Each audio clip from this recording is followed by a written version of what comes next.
ကိုအထဆိုအမြဲတမ်းရှုံးမဲ့တိုင်ပွဲတစ်ခု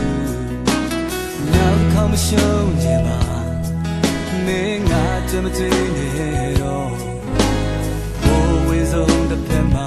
မြေဘဝကိုပြန်သစ္စာမင်းကြောင့်ငါမပြောရပါဒီလိုအဆုံးသတ်ဖို့ကြောင့်ရှိခဲ့လို့ပဲဒီလိုဇတ်သိမ်းကို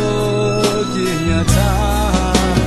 နောက်လူရဲ့မပြောနိုင်မှာပါငါနောက်လာနေတော့အခုလိုပြောရမချင်လို့မဟုတ်ဘူးနော်သိမကြ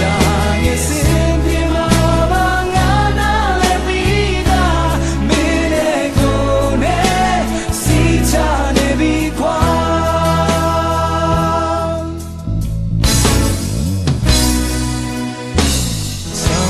ဖြစ်ဖြစ်တော့အမြဲချောင်းစင်မချောက်ခံဘူးတနေ့တော့မိုးတယ်မှာအမွေဆုံးပန်းများပြန်လာ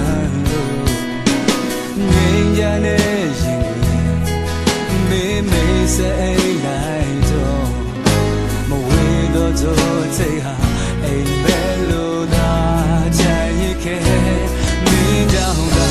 မပြောရခဲ့ပါ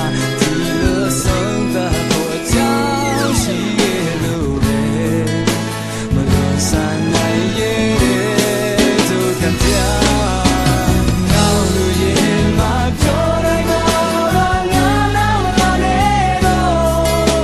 အခုလိုပြောတာမချစ်လို့မဟုတ်ဘူးနော်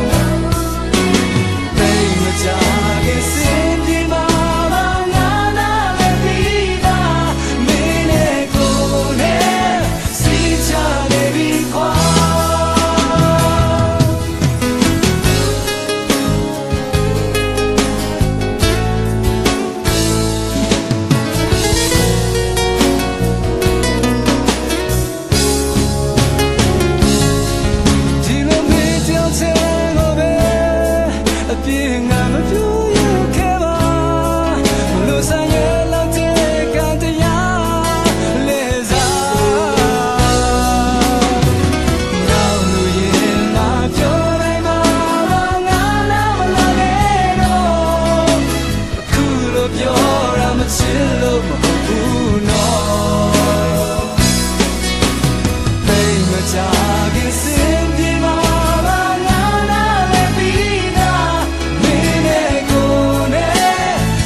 ချစ်လို့မဟုတ်ဘူး